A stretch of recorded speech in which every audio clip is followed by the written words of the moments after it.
విద్యుత్ రంగంలో తెలంగాణ దేశానికి దిక్సూచిగా నిలవాలన్నారు డిప్యూటీ సీఎం బట్టి విక్రమార్క. విద్యుత్ విధానంపై ప్రభుత్వం పకడ్బందీ ప్రణాళికతో ముందుకు వెళ్తుందని చెప్పారు. ఇక ప్రజాభవన్లో విద్యుత్ ఉద్యోగులకు డిఏ ప్రకటించిన తరువాత మాట్లాడారు. డిఏ పెంపుతో రాష్ట్రంలోని 71,417 మంది ఉద్యోగులు, పెన్షనర్లకు ప్రయోజనం కలుగుతుందన్నారు బట్టి విక్రమార్క. గతంలో 14.07% ఉన్న డిఏను 16.018% పెంచినట్లు చెప్పారు. ఈ ఏడాది జనవరి నుంచే పెంచిన డిఏ అమల్లోకి వస్తుందన్నారు. ఇక రాబోయే రోజుల్లో విద్యుత్ డిమాండ్ భారీగా పెరగనున్నట్లు చెప్పారు.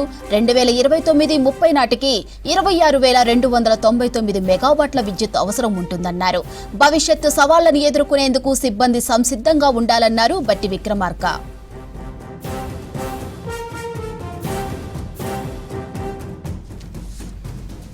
విద్యుత్ రంగంలో తెలంగాణ దేశానికి దిక్సూచిగా నిలవాలన్నారు డిప్యూటీ సీఎం బట్టి విక్రమార్క. విద్యుత్ విధానంపై ప్రభుత్వం పకడ్బందీ ప్రణాళికతో ముందుకు వెళ్తుందని చెప్పారు. ప్రజాభవన్లో విద్యుత్ ఉద్యోగులకు డిఏ ప్రకటించిన తర్వాత మాట్లాడారు. డిఏ పెంపుతో రాష్ట్రంలోని 71,417 మంది ఉద్యోగులు, పెన్షనర్లకు ప్రయోజనం కలుగుతుందన్నారు బట్టి విక్రమార్క.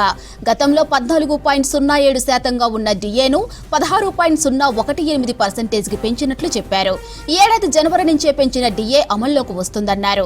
రాబోయే రోజుల్లో విద్యుత్ డిమాండ్ భారీగా పెరగనున్నట్లు చెప్పారు.